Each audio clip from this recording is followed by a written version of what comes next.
సర్వేపల్లి నియోజకవర్గం వెంకటాచలం మండలంలో జోసెఫ్పేట వద్ద ఉన్న సర్వేపల్లి రిజర్వాయర్ను జన సైనికులతో కలిసి పరిశీలించిన సర్వేపల్లి నియోజకవర్గ జనసేన పార్టీ సమన్వయకర్త బొబ్బేపల్లి సురేష్ నాయుడు. ఈ సందర్భంగా ఆయన మాట్లాడుతూ నెల్లూరు జిల్లాలో రెండవ అతిపెద్దదైన సర్వేపల్లి రిజర్వాయర్ పలు మండలాలకు సాగునీరు, త్రాగునీరు అందిస్తుందని, చేపలు పట్టుకుని జీవించే వారికి ఆధారంగా ఉందని, గతంలో మంత్రిగా ఉన్నటువంటి సోమిరెడ్డి చంద్రమోహన్ రెడ్డి నిధులు కేటాయించారని, కానీ ప్రభుత్వం మారడంతో ఆగిపోయాయని, వైసీపీ ప్రభుత్వంలో నిధులు విడుదల అయిన ఆనాటి నుంచి ఈనాటి వరకు 50% పనులు కూడా పూర్తి కాలేదని, తుఫాను కారణంగా రిజర్వాయర్ కట్టకు పెద్ద పెద్ద గన్లు ఏర్పడ్డాయని, వాటి రిపేర్ పేరుతో కోట్లాది రూపాయలు నాసిరకం పనులు చేశారని, వైసీపీ ప్రభుత్వంలోని కొంతమంది చెరువులోని గ్రావెల్ మాయం చేశారని, అనేక అక్రమాలకు పాల్పడ్డారని విమర్శించారు. ఈ కార్యక్రమంలో మహిళా అధ్యక్షురాలు గుమ్మినేని వాణి భవానీ నాయుడు, పినిశెట్టి మల్లికార్జున, శ్రీహరి, చెంచయ్య, రహీం, అక్బర్, అశోక్, సుమన్, వెంకటేష్, మస్తాన్ తదితరులు పాల్గొన్నారు. నా పేరు బొబ్బేపల్లి సురేష్ నాయుడు, సర్వేపల్లి నియోజకవర్గ జనసేన పార్టీ. నెల్లూరు జిల్లాలో 2వ స్థానంలో ఉన్నటువంటి చెరువు సర్వేపల్లి రిజర్వాయర్. ఈ చెరువు కింద 2 మండలాలకి తాగునీరు, సాగునీరు అందించి 2000కు పైగా కుటుంబాలు చేపలను పట్టుకుని జీవనాన్ని కొనసాగించేటువంటి పరిస్థితి. అయితే 2014లో ఆనాటి తెలుగుదేశం పార్టీ ప్రభుత్వంలో అధీనంలో ఉన్నప్పుడు సోమిరెడ్డి చంద్రమోహన్ రెడ్డి గారు 4 కోట్ల రూపాయలతో ఈ చెరువు కట్టన మరామతుకి కేటాయించడం జరిగింది. వెంటనే ఎన్నికలు రావడం, వైసీపీ ప్రభుత్వం వచ్చిన తర్వాత ఏదైతే జూన్ 17వ తారీఖు 2021లో ఆనాటి ముఖ్యమంత్రి వైఎస్ జగన్మోహన్ రెడ్డి ఏదైతే మన విక్రమసింహపురి యూనివర్సిటీకి వచ్చినప్పుడు ఆనాటి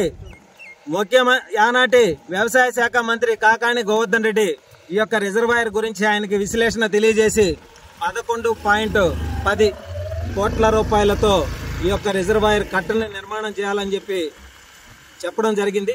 దానికి సంబంధించి ఆయన వెంటనే శాంక్షన్ చేయడం. అయితే అది 2022కు పూర్తి కావాల్సి ఉంటే మరి 2024 ఎన్నికల వరకు కూడా ఈ కట్ట నిర్మాణం జరగకపోగా ముచాంగ్ తుఫానుకు ముందు కనీసం 6 అడుగుల లోతు గండ్లు పడిపోయి కట్ట కనీసం 1 అడుగు 1.5 అడుగు మాత్రమే ఉండినటువంటి పరిస్థితి. అయితే ఏదైతే ఈ కట్టని కాంట్రాక్ట్ తీసుకున్నటువంటి కాంట్రాక్టర్ కావచ్చు, జేఈలు కావచ్చు, ఎవ్వరూ కూడా ఈ కట్ట గురించి కట్ట తెగిపోయే పరిస్థితి. ఈ కట్ట తెగిపోతే, సర్వేపల్లి రిజర్వాయర్ కట్ట తెగిపోతే కింద ఉన్నటువంటి కనీసం 15 నుంచి 20 గ్రామాల వరకు మునిగిపోయి 2000 ఎకరాలకు పైగా తుడిచిపెట్టుకుపోయేటువంటి పరిస్థితి. మూగ జీవాలన్నింటినీ కూడా ప్రాణాలు పోయేటువంటి పరిస్థితి. కానీ ముచాంగ్ తుఫానికి 2 రోజుల ముందునే జనసేన పార్టీ నుంచి మేము వచ్చి ఆ గావుల్లో దిగి అయ్యా ఈ గావులను బోడ్చండి అని చెప్పి ఆ రోజు మేము మీడియా ద్వారా గళాన్ని వినిపిస్తే కనీసం 2 రోజుల ముందు కూడా ఆ గావులను బొడ్చేటువంటి పరిస్థితి లేదు. తుఫాను రోజు హడావిడిగా జేసీబీలతో వచ్చి మోటార్లు కట్టి బస్తాలతో ఆ గావులు నింపినటువంటి పరిస్థితి. మళ్ళీ ఇటీవల చిన్నపాటి వర్షాలకి మళ్ళీ గావులు పడిపోయి మళ్ళీ సర్వేపల్లి రిజర్వాయర్ అస్తవ్యస్తంగా అనారోగ్యంగా తయారైనటువంటి పరిస్థితి. కానీ నేను ఒకటే తెలియజేస్తా ఉన్నా, మాజీ మంత్రి, మాజీ శాసనసభ్యులు కాకాని గోవర్ధన్ రెడ్డి గారికి సోమిరెడ్డి చంద్రమోహన్ రెడ్డి గారిని వ్యక్తిగతంగా సోమిరెడ్డి చంద్రమోహన్ రెడ్డి గారిని విమర్శించడం కాదు, మీ హయాంలో మీరు వ్యవసాయ శాఖ మంత్రిగా ఉన్నప్పుడు మరి ఈ చెరువు గండ్లు పడిపోతే ఎందుకు పట్టించుకోలేదు? మరి 4 సంవత్సరాల పాటు ఈ చెరువుని ఎందుకు మరామతులు చేయలేదు? అంటే దీంట్లో మీకేమైనా కమిషన్లు వచ్చాయా?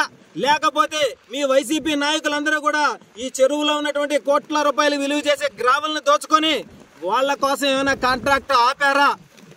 మీ అవినీతి అక్రమాలకి బలైపోయింది ఈ సర్వేపల్లి రిజర్వాయర్.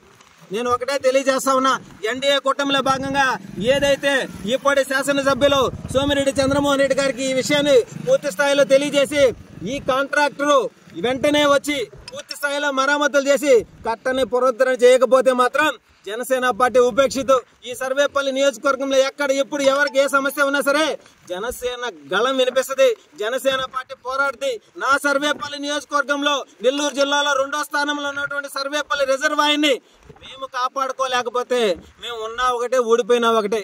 కాబట్టి ఈ యొక్క రిజర్వాయర్ కట్టను కాపాడుకుంటాం. అదేవిధంగా జేఈలు ఎవరు దీన్ని అనుకున్నారో వాళ్ళందరి పైన కూడా కఠిన చర్యలు తీసుకునేంత వరకు నేనైతే ఉపేక్షించాను. వెంటనే ఎవరైతే జేఈలు ఈ కట్టని లీజుకు తీసుకున్నట్టు ఈ కట్టని కాంట్రాక్ట్ తీసుకున్నట్టు కాంట్రాక్టర్ వెంటనే తెలియజేసి ఈ గావులను వెంటనే బోడ్చాల. పెద్ద వర్షాలు వస్తే పరిస్థితి అస్తవ్యస్తంగా తయారయ్యేటువంటి పరిస్థితి. అదే విధంగా ఈ కట్ట నిర్మాణం కోసం అని చెప్పి వేల ఎకరాలని బీడు పెట్టినటువంటి పరిస్థితులు కూడా మనం చూసాం. మరి ఆయన చూస్తే నేను వ్యవసాయ శాఖ మంత్రిగా ఈ సర్వేపల్లి నియోజకవర్గాన్ని ఏదో ఉద్ధరించాను, ఏదో తెల్లార్చానని చెప్పాడు. మరి ఏం తెల్లార్చాడో మాకైతే తెలియదు, కానీ కోట్ల రూపాయలు విలువ చేసి ప్యాలెస్ ను మాత్రం నిర్మించుకున్నాడు. కోట్ల రూపాయలు విలువ చేసేటువంటి గ్రావెల్ని దోచుకున్నాడు. కోట్ల రూపాయలు విలువ చేసేటువంటి భూములను ఆక్రమించాడు. కోట్ల రూపాయలు విలువ చేసేటువంటి ఇసుకని దోచుకున్నాడు. కోట్ల రూపాయలు విలువ చేసేటువంటి క్వాడ్జను దోచుకున్నాడు. మరి ఆయన ఈరోజు స్థిమితంగా గుండుగా పౌడర్ కొట్టుకొని మీడియా ముందుకు వచ్చి ఆయన మాట్లాడే మాటలు ఏంటంటే, ఆయన నేను నీతిమంటుని, నేను అవినీతి చేయలేదు, ఛాలెంజ్లకు రా అంటే ఈడకు రమ్మంటున్నా మేము. నువ్వు చేసిన అవినీతి అక్రమాలన్నిటి కూడా కళ్ళెక్క కట్టినట్టు కనిపిస్తున్నాయి. కాబట్టి సర్వేపల్లి నియోజకవర్గ ప్రజలు నీకు బుద్ధి చెప్పారు. ఏదైతే ఈ సర్వేపల్లి రిజర్వాయర్ని కాపాడుకోవడం కోసం మేము ఎప్పుడూ కూడా వెనకడుగు వేయం. అదేవిధంగా ఈ రిజర్వాయర్ కట్టని తీసుకున్న కాంట్రాక్టర్ ఎవడైనా సరే వెంటనే వచ్చి ఈ గావులను బోడ్చాలా. దీనికి ఏఈలు జేఈలు అందరూ కూడా వెంటనే స్పందించాలా. స్పందించకపోతే స్పందించేటట్టు చేయనాటికి జనసేన పార్టీ ఎప్పుడు సిద్ధంగా ఉందని చెప్పి మనస్ఫూర్తిగా తెలియజేస్తా ఉన్నా.